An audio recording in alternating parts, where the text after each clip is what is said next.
Bismillahirrahmanirrahim. Assalamualaikum warahmatullahi wabarakatuh. Saya Pak Nuri mencoba untuk menjelaskan apa yang sudah saya tulis di sini.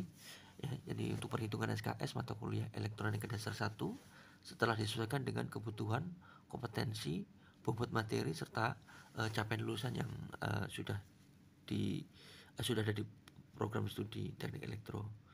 Ya, ini sebagai disusun dalam rangka pemenuhan tugas ya, mata kuliah pengembangan kurikulum. Oke, visi misi STT Pati, Sekolah Tinggi Teknik Mati untuk program studi Teknik Elektro seperti yang di sini, bahwa di sini memiliki visi yaitu untuk mampu menghasilkan sarjana teknik yang berjiwa wirausaha profesional berdasarkan kemandirian. Ya, untuk misinya adalah sarjana yang kompeten di bidang teknik elektro, terus penelitian pengabdian masyarakat dan profesional, serta tata kelola yang akuntabel.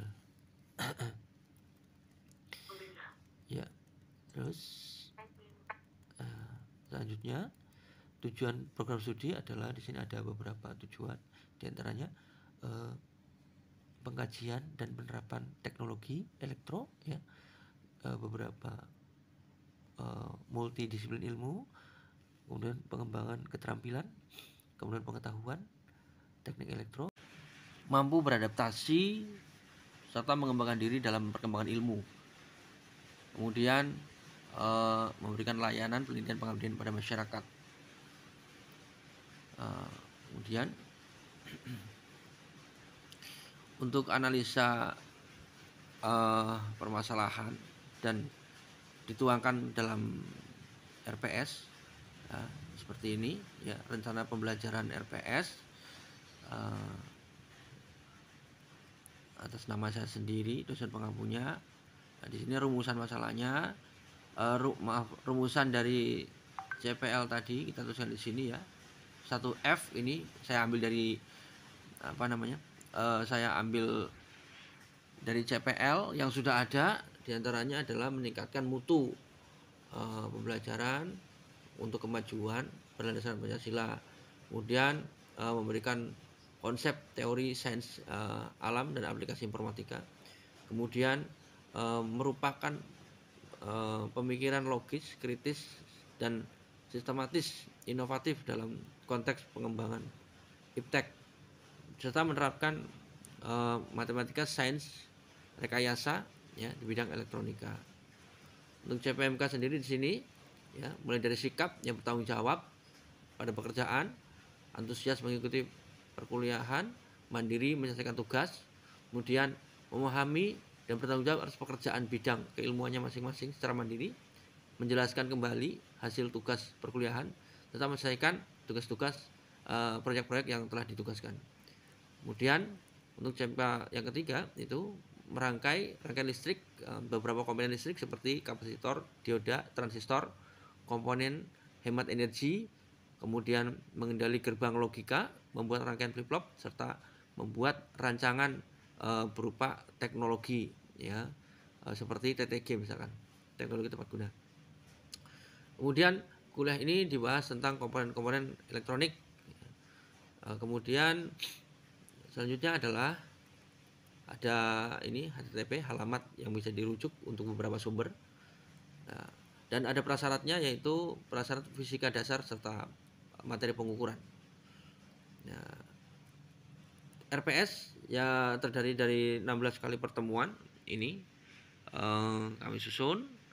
Dari pertemuan pertama ya, pembentukan kelompok dan kontrak belajar, kemudian melakukan instalasi software ya untuk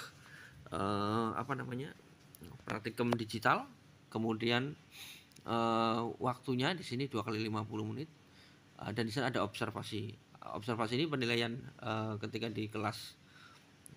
Kemudian dilanjutkan dengan mulai membahas masing-masing, dari mulai materi kapasitor, dioda, transistor. Ini kita gunakan langsung menggunakan LiveWire ya, itu install LiveWire, kemudian anak-anak nanti membuat video menjelaskan bagaimana langkah kerja dari mulai merangkai, kemudian membuat simulasi dari Livewire tentang cara kerja tiap-tiap komponen.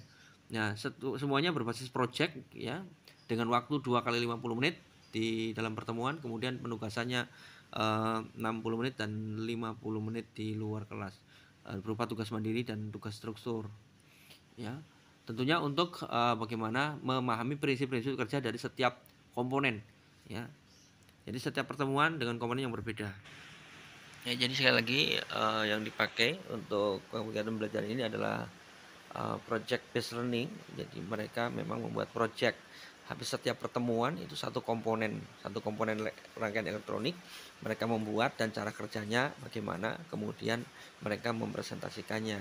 Makanya di sini ada penilaian unjuk kerja dan juga ada observasi bagaimana ketika mereka praktek membuatnya, sehingga mereka benar-benar melaksanakan praktek secara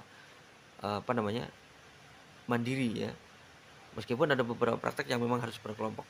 Ya, kemudian di pertemuan 8 adalah mid, kemudian mid semester itu biasanya dengan materi ya, soal tes biasa. Kemudian dilanjutkan dengan rangkaian yang lebih kompleks setelah mid, biasanya rangkaian lebih kompleks. Kalau tadi tiap komponen, kemudian setelah mid itu mulai merangkum dengan beberapa sambungan, misalnya membuat rangkaian penguat, ya, amplifier dan sebagainya. Kemudian juga ada beberapa komponen yang memang disusun seperti komponen transistor unipolar ya, kemudian ada FET dan GFET itu agak kompleks, jadi itu diberikan tekanan tersendiri. Nah, tapi semuanya pada dasarnya sama, dia membuat merangkai dan mensimulasikan bagaimana kerja. Jadi hampir setiap pertemuan itu diberikan nilai unjuk kerja dan observasi dengan waktu sama 2 kali 50 menit di dalam kelas. Kemudian sampai pada akhirnya pada pertemuan ke-16 itu biasanya di pertemuan 15 itu kita mulai penugasan proyek untuk membuat tugas akhir ya yang akan dikumpulkan saat UAS ya, atau saat pertemuan ke-16 sebagai laporan proyek ya. Laporan proyek itu berupa laporan, kemudian ada PPT, kemudian ada link video yang bisa dikumpulkan sebagai bukti mereka mengerjakan sendiri. Kemudian ini ada rincian tugas itu 30%, ujian tengah semester 30% dan ujian akhir semester 40% gitu. Oke. Kemudian untuk SKS ini setelah mengikuti kuliah ini ya, berdasarkan apa yang sudah kami hitung atau saya hitung, ternyata ini ada perubahan. Yang awalnya hanya diberikan 2 SKS, tapi setelah perhitungan sesuai dengan bobot permasalahan yang ada ya, maka setelah saya hitung ya, dari setiap pertemuan ini dengan kebutuhan yang ada, yang awalnya 30 hanya 2 SKS, setelah ini berubah menjadi, setelah saya total dengan perumusan yang sudah diberikan seperti dipaparkan oleh Prof. Edi ya, pada mata kuliah pengembangan kurikulum ini, ternyata yang didapatkan adalah 3 SKS, tepatnya 3,23 SKS. Jadi kita genapkan 3 SKS. Nah, ini yang mungkin perlu akan kami sampaikan kepada prodi, bahwa perkuliahan ini minimal diberikan 3 SKS karena sebelumnya hanya diberikan 2 SKS ya. Jadi setelah melakukan perhitungan jumlah kebutuhan dalam penyampaian materi elektronika dasar 1, maka perlu dilakukan perubahan jam satu perkuliahan atau per SKS ya. Sebelumnya hanya 2 SKS ya, sementara waktu yang dibutuhkan untuk keperluan dengan kompetensi yang dikaitkan dengan CPL, visi misi, prodi ya, serta tingkat kesulitan, maka perlu dilakukan sebanyak 3 SKS. Berarti ada penambahan 1 SKS, yang sebelumnya 2 SKS menjadi 3 SKS. Ya, dan untuk program sendiri, untuk modelnya tetap PJBL. Penilaiannya tadi adalah saya sampaikan lagi, yaitu ajak unjuk kerja, observasi, penilaian tes, dan ada penilaian laporan proyek. Serta tambahan biasanya adalah link YouTube yang diberikan itu untuk tambahan nilai mereka yang sudah nge-share di YouTube sebagai publikasi hasil kegiatan mereka dalam belajar di kampus. Sekian mungkin yang bisa kami sampaikan, kurang lebihnya minta maaf, dan terima kasih atas kesempatan yang diberikan. Ini cukup memberikan pemahaman pada kami untuk bagaimana melakukan analisis perhitungan SKS ya, serta apa yang perlu lakukan untuk pengembangan ke depan. Terima kasih, sekian dari saya, terima kasih. Wabillahi taufiq wal hidayah. Wassalamualaikum warahmatullahi wabarakatuh.